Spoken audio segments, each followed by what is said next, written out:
pertama adalah nasab ba'alwi tidak sesuai dengan kesimpulan kebenaran dari hasil tes DNA. Yang kedua, nasab ba'alwi bertentangan dan dengan kesimpulan kajian pustaka kitab-kitab nasab. Yang ketiga adalah nasab ba'alwi harus ditolak karena tidak sesuai dengan kesimpulan kebenaran kitab-kitab sejarah. Dan yang keempat adalah nasab ba'alwi ini tertolak karena bertentangan dengan kebenaran standar awam.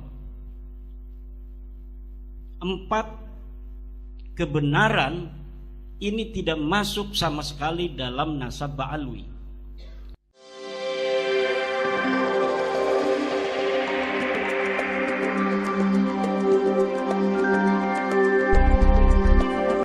Kaum imigran Yaman itu kan sudah melakukan kebohongan publik secara masif tingkat nasional bahkan internasional dengan mengaku-ngaku sebagai dzurriyyah Rasul, dan itu dipercaya oleh mayoritas umat Islam khususnya di Indonesia. Apakah itu bisa masuk ke ranah hukum, Yai? Kalau saya dari sisi kajian ilmu kitab kuning, ilmu sejarah, itu mereka tidak terbukti. Apakah itu kalau mereka sekarang ini masih mengaku dzurriyyat Nabi itu kena masuk ke ranah hukum atau tidak? Itu saya tidak terlalu paham. Itu adalah ranah daripada ahli-ahli hukum, ya kan? Coba saja misalnya kita laporkan, ya kalau misalnya diterima berarti masuk ke ranah hukum, kan? Tetapi yang paling terpenting itu kata saya, menurut saya bukan masalah dihukum atau tidak, tapi sadar atau tidak. Karena kita cinta kepada mereka yang sudah bergenerasi-generasi ada bersama kita menjadi bangsa Indonesia sejak merdeka.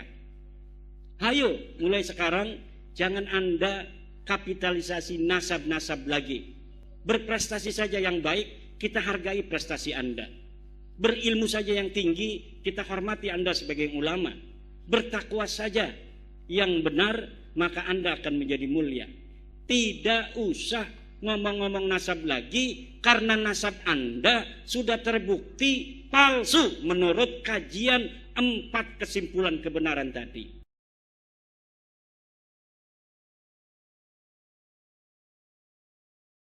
Yang pertama adalah nasab ba'alwi tidak sesuai dengan kesimpulan kebenaran dari hasil tes DNA.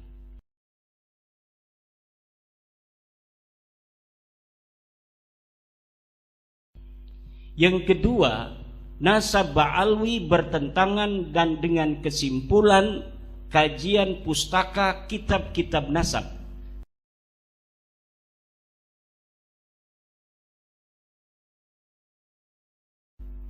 Yang ketiga adalah nasab ba'alwi harus ditolak karena tidak sesuai dengan kesimpulan kebenaran kitab-kitab sejarah.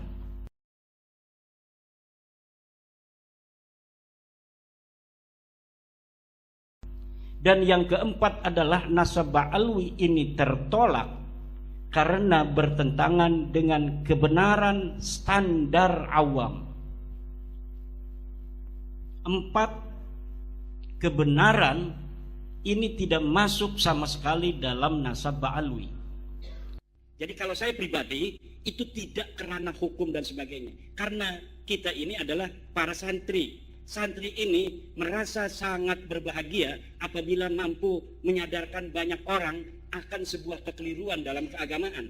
Karena seperti Ki Ukit katakan tadi, bahwa pengakuan sebagai turunan Nabi itu ada konsekuensi diniyah, ada konsekuensi agama, di mana menurut sebagian tafsir keagamaan kita wajib mencintai keturunan Nabi.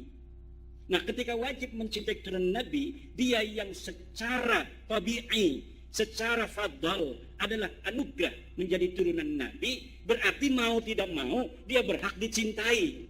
Sekarang tinggal kita verifikasi mana yang sebenarnya benar turunan Nabi atau mana yang tidak. Dan saya katakan Ba'lawi seluruh marga-marganya itu Al-Attas, As-Segaf bin Syihab bin Yahya dan sebagainya. Bukan keturunan Nabi, jangan hormati mereka sebagai turunan Nabi. Siapa yang menghormati mereka, meyakini sebagai turunan Nabi, beserta dalil-dalil yang sangat sahih ini, apalagi qat'i secara tes DNA, maka dia berdosa. Artinya dia membantu orang untuk berdusta. Membantu orang berdosa itu termasuk al-i'anah alal maksiyah, membantu orang bermaksiat. Kita sadarkan, ente jadi ulama saja, jangan ngaku-ngaku turun Nabi. Ayo ngajar pengajian saja, kita hormati Anda sebagai orang yang ngajar ngaji. Ente selawatan saja, jangan ngaku-ngaku turun Nabi. Kita bayar ente baca selawat yang enak sampai subuh nih, tapi jangan minta sesuai dengan yang kita kasih saja. Pasang tarif. Jadi intinya tapi kita menghormati mereka. Dulu, selagi mereka masih mengaku turun Nabi itu, kita wajib menyatakan sikap tidak menerima pengakuan mereka itu, dan itu berkonsekuensi sosiologis. Apa itu Yai? Seperti Wonogiri tidak mau lagi menerima penceramah dari kalangan mereka. Kenapa? Ada konsekuensi keagamaan kalau mereka menerima, yaitu ketika mereka masih mengaku sebagai turun Nabi dan kita menerima dia mengakui itu, maka kita al-i'anah alal maksiyah, membantu mereka bermaksiat. Seakan-akan dikatakan tidak ada faedahnya itu orang-orang yang membatalkan nasab kita. Orang Wonogiri masih ngundang saya, sekarang juga kan begitu. Haul masih banyak saja, ya kan?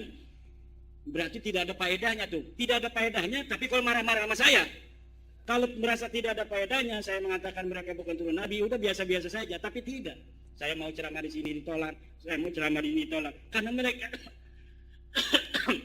karena mereka merasa gerah kalau mereka disebut bukan turunan Nabi. Padahal kita tidak disebut turunan siapa-siapa.